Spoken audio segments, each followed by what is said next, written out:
So ayan mga ka-warriors, meron na naman tayo bagong dagdag na naman sa ating manukan. So sa halaga 500, meron na naman tayong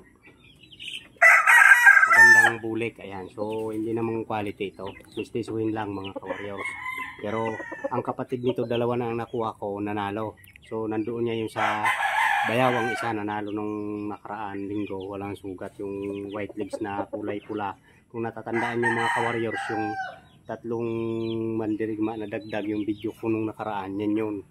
Yung medyo paknot pa ang ulo yung pula na yun. So ito yung kapatid mga ka-warriors. Ayan. So dagdag na naman ito sa ating pandigma mga ka-warriors. Ayan o. So 1 year na ang edad nito kasi nabili ko yung tatlo. Nabili ko nasa mga 6 to 7 months mga ka-warriors. So ngayon hindi tayo makapagpalakad dito, makapagtali, gawa ng nandoon yung isa, nandoon yung alpas natin na breedback. Ayun, baka tayo hagarin kasi baliw yon. Doon tayo sa ano, doon ko ito tatali mga ka-warriors sa kuan, sa kabila. Tara.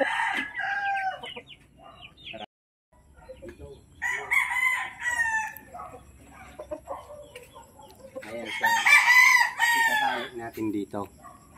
Titingnan natin yung tindigan niya kasi hindi ko pa rin una ko nakita dati ito, yung hindi ko binili kasi hindi nga pinagbili ng may-ari.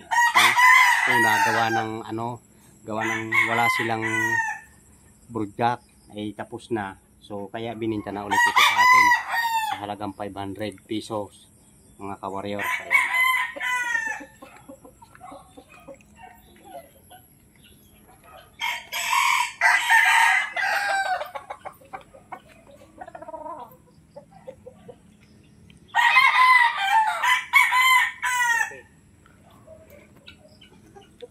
So titingnan natin ang tindig niya. Ano kaya po kung hindi mailap, palakarin muna natin siya.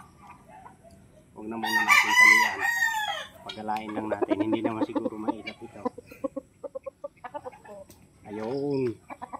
Ganda.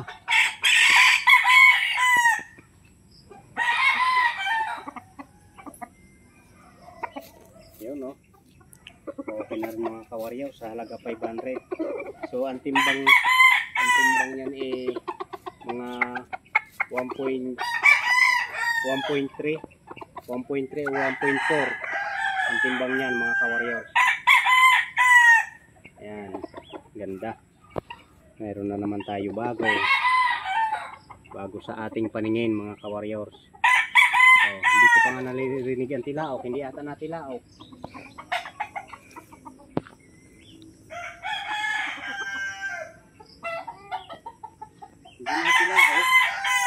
Ayaw nila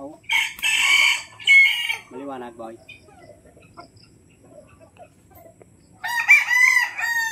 Hindi na sila ayan.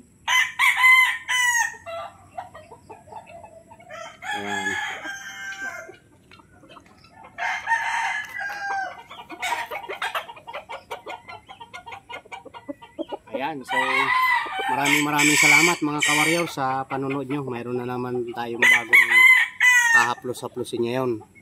Meron na naman tayo bagong alaga mga ka-warriors. Ayan. Ayan, so ingat and God bless mga ka-warriors.